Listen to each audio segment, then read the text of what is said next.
evening, Papua New Guinea, and welcome to another episode of Business PNG. Taubmans in Papua New Guinea, under the umbrella of Akzo Nobel, a Dutch multinational company, is celebrating their 50th anniversary in the country this year. Business PNG had the opportunity to meet up with Mikhail Rubin, Country Managing Director for Akzo Nobel, to talk about its subsidiary's Golden Jubilee, Taubmans PNG, who coincidentally has been an operating company in PNG longer than PNG has been a country. Mikhail, who has worked for Akzo Nobel for 26 years and lived in PNG for 11 of those years, making sure the colors of Taubman are found nationwide. He gives us an insight into Taubman's history in PNG and how PNG's business environment has developed over the years in line with consumer preferences. Cheaper imports flooding the market and rivaling that of authentic goods and services, and the effects it has on companies like Akzo Nobel, with a crystal ball discussion on what the future holds for the company in PNG. You know, it all started in Rabaul, 1966, when Taubmans Australia decided to set up a manufacturing plant for architectural paint. Later, we all know that disaster struck Rabaul, destroyed, devastated the whole Rabaul town, including our factory. That was in 1994. The management at that time then took a decision to move the factory and build a world-class factory here in Garryho, where we are right now. In 1998, Akzo Nobel acquired the British Courtauld groups, and by doing that, also bought Taubmans in PNG and elsewhere. By the way, Akzo Nobel is a merger between the Swedish Nobel Industries and the Akzo Group, based in Holland. Today, Akzo Nobel Taubmans distributes and sells its products through their 4 branches and a network of over 40 resellers nationwide. They are a multi-site covering all various application areas of paint, such as architectural paint, marine, protective coatings, yachts, boats, and many more, making Taubmans a one-stop shop when it comes to paint. It's no secret that Taubmans is a popular household brand name. PNG is part of the globalization. Our local and global customers are all demanding the same high-quality products, the same quality products, the same availability of products, and as they're expected elsewhere in the world. And this puts a lot of more stress on a company. As a manufacturer, we still face quite a few issues related to infrastructural matters, such as power cuts, water shortages, communication, and roads. But I must say that I can see many improvements over the years as well, especially with all the new road projects ongoing. One of the main issues we face, and I think we share that with many in PNG, that is the lack of law and order that still is a major concern for all of us. Akzo Nobel believe in an open and fair competition. As we know, consumers will benefit from sound competition. Today, we can see much low-quality paint being imported directly to product, but also to local resellers. And some of them, they don't have proper instructions in English or other information that we think is needed. And we can see this is a major HSE problem, health, safety, environmental issue, both for the consumers but also for the PNG communities. And this should be controlled. We in Akzo Nobel Taubmans stands for high quality products, sustainability solutions, and we take a sincere responsibility for our environment. Akzo Nobel has been #1 on the Dow Jones Sustainability Index for 4 consecutive years. Taubmans, being in the good hands of the Akzo Nobel Group, benefits from inventions and other development in the group and can therefore deliver sustainable solutions to the consumers here in PNG. I believe PNG, being a young and developing nation, has a bright and colorful future. Having vast natural resources, a rich and diverse cultural background, and now an emerging middle class will demand more new and better housing and other services. So having said that, I'm sure Akzo Nobel Taubmans also will continue to have a great future here to support this development by helping painting that future with beautiful Taubmans colors to enhance and sustain. To commemorate 2016 marking Taubmans' Golden Jubilee, the year's activities started off with a color competition for children, followed by an internal fun day for the staff of Taubmans and a night event held last weekend to honor Taubmans' 50 years of operations in PNG, celebrating with all their stakeholders. During the evening of celebrations, the proceeds of auctioned artwork were donated to Cheshire Homes. I'm very proud to work for a group like Akzo Nobel with very high standards in everything they do. We care for our people, we care for our customers, and we care for the environment. I've seen this company, this group, grow over the last 26 years when I've been part of it, and I can see the company has a great future in front of it. Flying in to mark the occasion was Akzo Nobel's Regional Managing Director, Jeremy Rowe, who expressed his pride in Taubmans PNG for delivering everyday essential colors and chemicals to making people's lives more livable and inspiring, affirming that their continuous investment over the last 50 years has paid off with happy customers to a trusted brand, stating that PNG has a challenging business environment, making it all the more exciting. You know, in the paint markets, we're often related to the GDP, things like the GDP, the economic development of countries in the world, and related to things like consumer confidence. And the reality is those go up and down during the years and in different parts of the world. So we're quite used to going through an economic cycle, and countries like PNG will go through economic cycles as well. We always consider the most important thing is to take a long-term view, so that we stay here working with our customers, with our suppliers, with our employees, and some years will be strong, some years will be weaker, and that's the nature of business. What's important is that you're here for people in the long term, and that's what we're going to be here.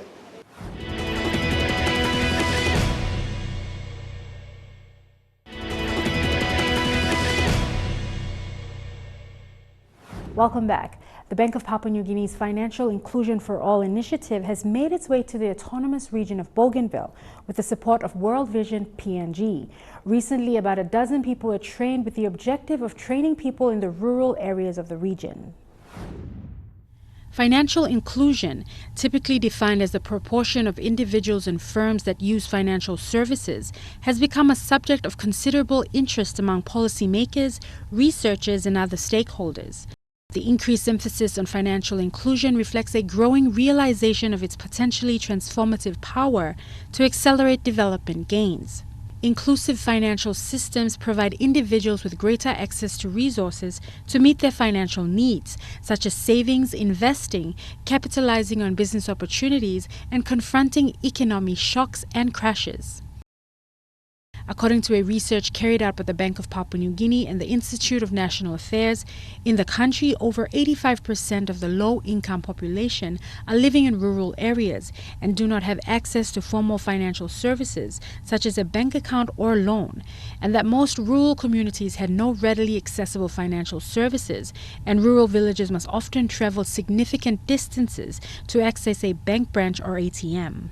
With the recent signing of the MOU between Bank of Papua New Guinea and World Vision PNG in March, the project has extended its operations into the Autonomous Region of Bougainville, with further expansion into other centers in the future. It's a long journey, in order for a country or for a region like Bougainville to transition into, independence gradually. We need to build our local economy, or household, economy. Yeah. The family needs to be strengthened. Yeah. The family needs to be working, and the parents need to be strengthened. And financially, is one area that we're looking at. It's not financially it will not solve everything. Yeah. It's only one thing that we are trying to do to support them. The partnership between Microfinance Expansion Project, the Bank of Papua New Guinea, and World Vision PNG also seeks to bring together a common curriculum on financial literacy in PNG. Early this month, several participants from World Vision PNG were trained to carry out financial literacy classes around the region. Because people work on them with farmers, and there is money in the community, but financially, almost how to use money. all back si money there is cacao like all income low lem antap. But lo side lo spending money all farmers employ all ono sa how lo spending money. Financial literacy training is very important because most times Miplas have only money, not only has the wishes one, but there are farmers in the villages, only have only money, but at the end, the money goes and no record of it. So Mipla by come na asking money mi holim, go away. That's because we are lacking this training. So from this training now, I think we can be able to save our budget, our earnings, as well as Mipla by go training more line do Mipla lo place too. When I work me oklomekim now, I'm training the groups in the village lo saving money, but narapla something long and now we minok lo schooling mo lem lo side lo budgeting money, lo side lo working more savings plan long all. Also na this la training mikisim now I'm helping me straight.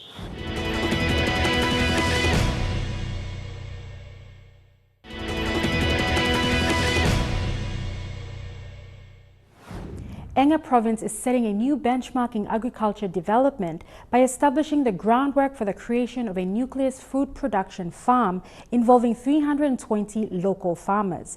This will put more than 2 million kina directly into the hands of ordinary people during each harvest cycle. By doing this, the Enga provincial government is challenging existing models of agriculture that tend to grudgingly allow traditional landowners a share of the development. Scott Wider with this report. Until a few years ago, the Talum High Altitude Research Station in Enga Province was fully operational, drawing scientists from all over the country to the province. A long-standing feud between two clans put an end to the station's operations. A nearby school was burnt and other government infrastructure destroyed. The previous events added to the external perception of Enga as a lawless province with ongoing flare-ups of tribal warfare. The Enga province has been working hard to shake off that image and bring in new economic investment. The provincial administrator, Dr. Samson Amian, admits that tribal fighting remains an ongoing problem, but also points out that there is change happening. I'm seeing a lot of changes take place in the mentality of the people. People are tired about tribal fights. They want to live on. They want to get on with the rest of the country. Now, if you drive back, Scott, back to Hagen, you'll see a lot of permanent houses being built in some of these places, some in war-torn areas. Permanent, costing them 200,000, 300,000, 400,000. And businesses are popping up in every place. So I think, in my honest opinion, the people are changing. People are tired of this old way of living, huh? where tribal fight dictates every other thing. The provincial government is now working to rebuild this station with investment worth 23 million kina. It's a 50-50 joint venture with an Israeli company, Innovative Agro Industries, which brings with it experience in large-scale agriculture production. In the provincial capital of Wabeg, the Israeli team members were introduced to members of the Provincial Executive Council, the PEC. While seemingly insignificant, the PEC is also made up of clan leaders who have considerable influence over some of the clans involved in the tribal fights. They've also come to understand the importance of this high-level investment, coupled with a 50% provincial government investment, which they own through political representation. The opportunities that have come out in the food crops, basically in investing in vegetables and food crops as a way of cash crops, has become a really big thing. And the partnership with the Israelis actually provides us with an opportunity to invest in what are basically staple vegetables and food crops are already being farmed by our rural farmers in the altitude areas. Crops like potato, round onions, strawberries, a whole range of vegetables, cabbages, lettuces, carrots that are being farmed by our farmers, but they're having problems of actually taking these cash crops or food crops from the farm to the marketplace. So the partnership with the Israelis provides us with an opportunity to actually expand that farming venture, get our farmers to actually plant high variety crops that can be actually taken to a site where it is preserved, the quality is preserved from the farm to the site to the marketplace. Unlike neighboring Western Highlands, the availability of good agricultural land is limited. The focus of this project is to use the technology and skills brought by the Israelis to produce high-yielding crops that can be exported. What we try to do, we try to farm in a nuclear farm, but in the same time we like to cooperate together with the small farmer. The idea is to give access to the fresh produce that's producing here in Enga province, in Sirunki, and to sort them, to package them, to work together with the community here, to help them to collect all the produce and package it and deliver it to the market in Mosby. We believe that there is market, but the access to market is very tough. And the idea is to create good access to the market, good logistic infrastructure. In the high altitude areas, the Enga provincial government has invested in pyrethrum. Both industries actually contribute to creating cash for rural farmers, enabling people to earn a bit of money for their lively sustenance and for basically to drive economic development in the province. In the high altitude areas where pyrethrum is concentrated, we've had a problem where the commodity prices, international commodity prices that have affected basic commodities in Papua New Guinea have led to a situation where pyrethrum prices have really dwindled. Enga provincial government has invested substantially.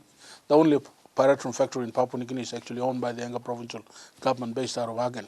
So the provincial government, in encouraging the cash crop, pyrethrum cash crop as a viable commodity to provide cash income opportunities for our people, has invested in the industry and actually encouraging farmers, providing extension support, and then actually buying the pyrethrum produced from the local farmers. We take it down to the factory, process it, and extract the pyrethrin content that is extracted from the pyrethrum crop. Over time, the prices of pyrethrin has come down, and we are not getting the return on investment from our export so that we can transfer that to our growers. So over the last 6-7 years, we have realized that it's not sustainable. It's become an unviable cash crop commodity at high altitude areas. So the government has tried to invest into agricultural incentives or commodities that can provide that rural economic sustenance for our people. The company will create a nucleus agricultural estate to produce 1,000 tons of food per harvest cycle. An additional 1,200 tons will be produced by farmers from 320 households with technical support from the Israelis. The provincial government's aim is to put money in the little people's pocket, especially with the mothers and children and the female gender. A lot of times it's the hangings way of having the men up front in every activity that we do. But with these cash crop industries, we're really gearing towards putting money into the females, and that will, of course, alleviate poverty and improve livelihood of people in the community.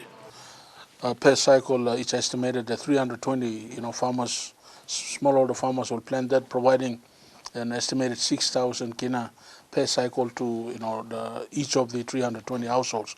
That calculates to about direct injection of 2 million kina to the smallholder farmer. That's additional money that currently the community does not have. So it's a way of addressing poverty, encouraging economic activity, and empowering our people to actually help themselves. This arrangement eliminates the freight and cost burden faced by individual farmers who currently compete with food production volumes coming out of the Western Highlands.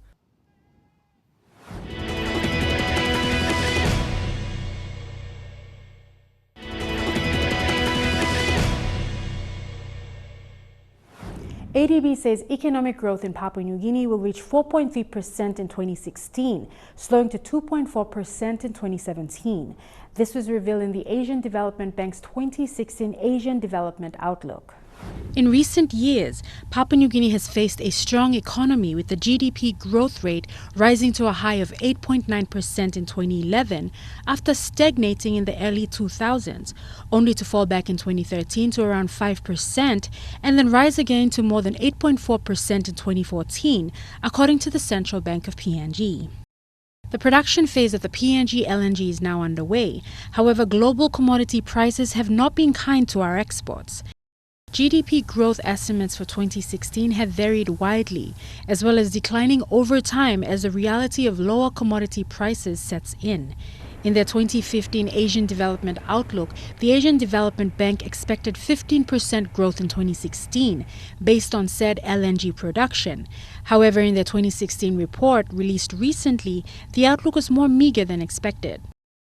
According to the report, economic growth in PNG will reach 4.3% in 2016, slowing to a further 2.4% in 2017. There are a couple of factors that is affecting the growth slowdown. One is the natural process whereby you had a period of large growth driven by the investments in the mining sector. That's now moved into production phase. And you will see lower and lower contribution to growth. So that's a natural factor. But there are also large uncertainties, as I pointed out in my presentation. You've got external uncertainties. For example, the global economy remains soft and weak. China slowed down. And also the commodity price volatility. So the economy, as I pointed out, is facing strong crosswinds, not just headwinds. It's a crosswind. And internally, the impact of drought last year also reduced output in the agricultural sector. So that slowed down growth. 4.3% next year is still, I think, should be considered positive. It's still a positive territory.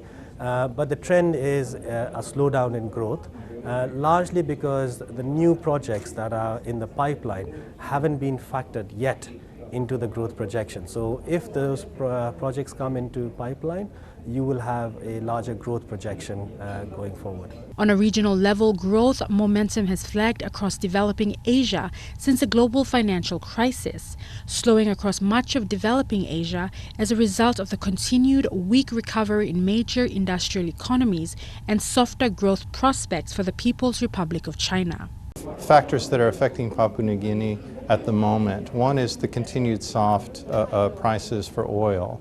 And we can see that part of that is coming from China's slowdown.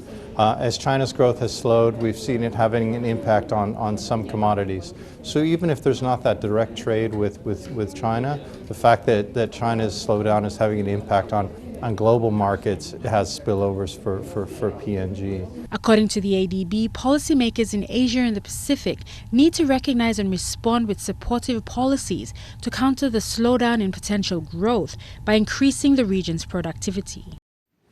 And that's all from us tonight. For more business news, if you'd like to view this episode again, visit MTV Online at the URL at the bottom of the screen.